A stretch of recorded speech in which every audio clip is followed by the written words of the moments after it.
It would be great to have a partnership with the district, meaning the district be able to supply that to the customer as part of a conservation program. And I think when we start looking at the technology, not only increasing its ability, but coming down in cost, those partnerships start becoming a reality pretty quickly.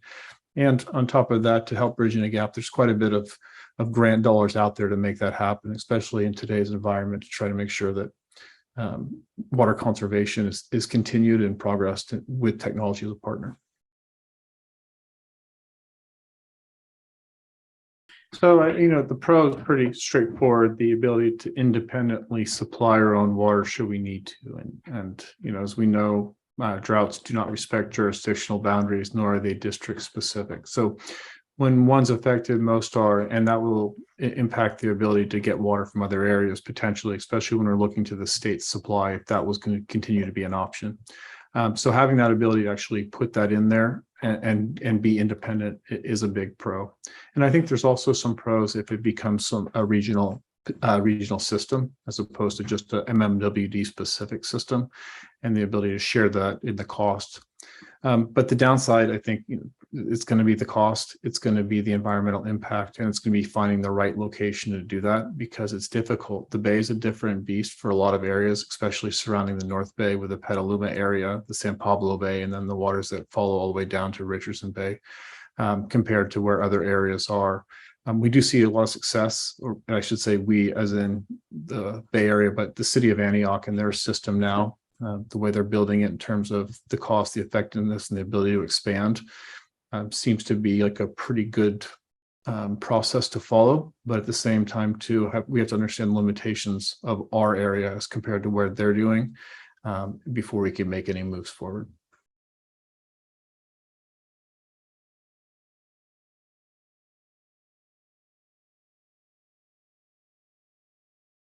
In terms of the Sonoma Valley Partnership being critical for a whole litany of reasons. One, it's just a very good source of water, and I think there's going to be give and take, but I think the partnerships are looked at much like other items too on the water supply spectrum: recycled water, desal, increased storage. And where in those partnerships I think would benefit the rate customer or the district itself, they should be explored. And I think that we should be able to use those partnerships when they make sense. Looking to the Central Valley water system and the state intertie puts us into a market where it's not always in our best case to negotiate from. And I don't think that's the best way to do business either, as opposed to looking to something like Sonoma, where there's a lot of mutual beneficial options that will help us get water for a much more reasonable price and be able to add into our resiliency once we add the additional items such as a reusable water, desalination, or potentially increased storage.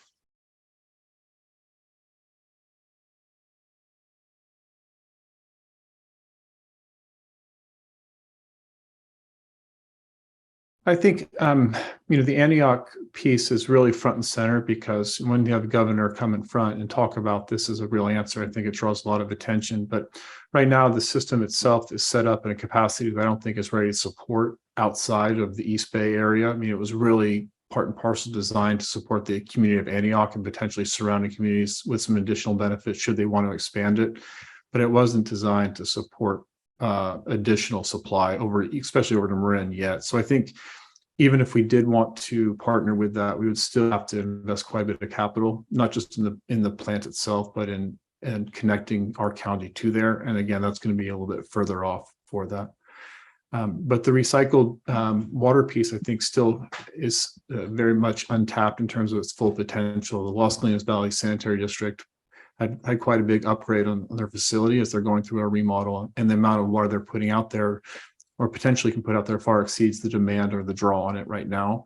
And so if we can get that demand increased by the community, and actually real tangible projects that are usable, and not just come with your big pickup truck that's a 4x4 and have a big huge container and fill it with water. That's just a lot to ask of everyone to try to go out and buy one of those just so they can use the recycled water. But I think making it easier for the consumer is a big priority for me, because the system is set up in place there.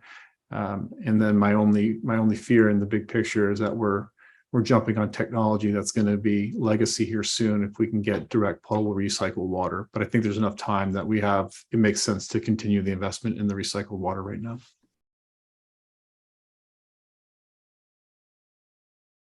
I think home conservation will continue to be a component of the water supply piece. I think if you did away with that or didn't consider it, our water use would spike to the point where we really have to go searching more aggressively for a new supply.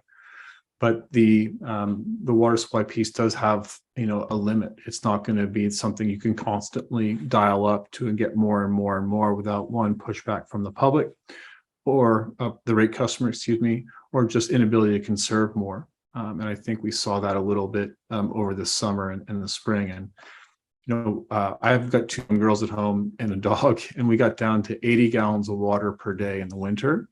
And I don't want to do much more at all than that. But it's also active versus passive conservation, which I mentioned earlier. And I think it's important for a couple of reasons. Active conservation, the district has to constantly message out the need for what's going on, constantly talk about the need to conserve, constantly make the public aware of the outcome of what's going on for that. And it takes over and over again repetition, as opposed to continuing technological advances into the home to allow for the passive part. So folks aren't actually thinking about it. They're just doing it and actually conserving, whether, it was the low flow shower head or toilet from years ago, or now more towards like a flume device or an AMI device as we move to the future. I think that's going to continue to strengthen the conservation portion of it all without actually upsetting quality of life to the point where, the pitchforks come to board meetings. So I think that's important. And I think the other part of it too, if we have a passive conservation effort, we have a much better understanding of the demand for the customer, as opposed to an active one where you see, highs and lulls of water use. And it's very difficult to predict budgets when we don't know how much product you're going to sell based on people's behaviors. The first purple pipe went in the late 80s in this county, or after Loma Prieta. And part of it too was to build a redundant a fire hydrant supply should the earthquake affect the plumbing like it did in San Francisco. So there's benefits to it, but I feel like it just hasn't been moved on aggressively. And I think it goes right back to the culture of accepting it. But now we're at a place where it's time to push a lot more on the accelerator on this one. In terms of the communication piece, I think the important thing is having something to communicate. And that's been part of the challenge, because there's been no leadership in terms of establishing where we want to be as a goal. And if you don't have that goal to be able to communicate out, you really don't have too much to say. And I think that the ratepayers, the district overall, if we don't know where the board's trying to take us, especially, from organizational standpoint, but as a ratepayer, we don't understand what the end result is, and we can't help get there. We don't know what the point is. It's very difficult to understand anything at all. And then when you have a rate cycle that's bi-monthly or every other month, you don't get a touch all the time. It's something that comes every 60 days, which is a really hard way to communicate, especially when we're dealing with current drought conditions right now. I agree with the perspective of we don't regulate the growth of the community. That's for elected officials, and thank goodness, because that's a much more difficult job than actually finding the water. But understanding what the impacts are going to be and then help build that into the process of establishing a water supply is important. I think it's also important to understand what the impact is going to be. So with this housing numbers, the majority of the communities that are taking the first step for that have looked at multifamily housing. And when you look at multifamily housing, the actual water use is substantially low than what you get from a single family home.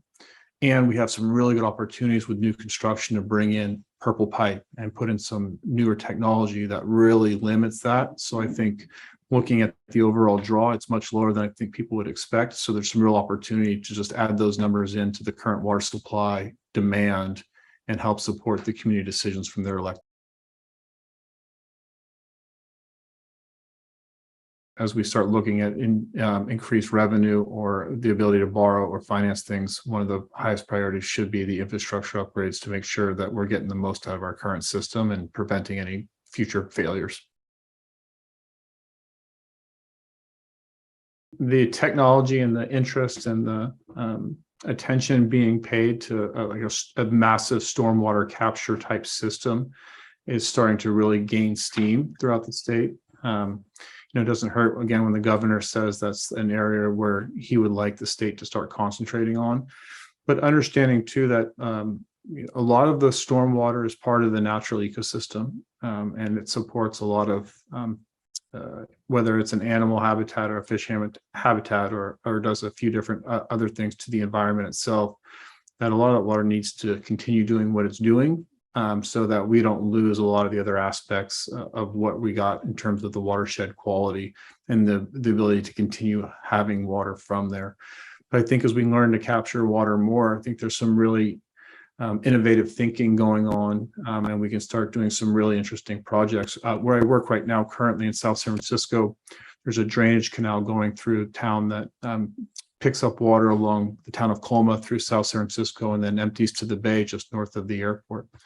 In partnership with Caltrans to help reduce the amount of trash and runoff into the bay from the freeway system and the areas in the roadways.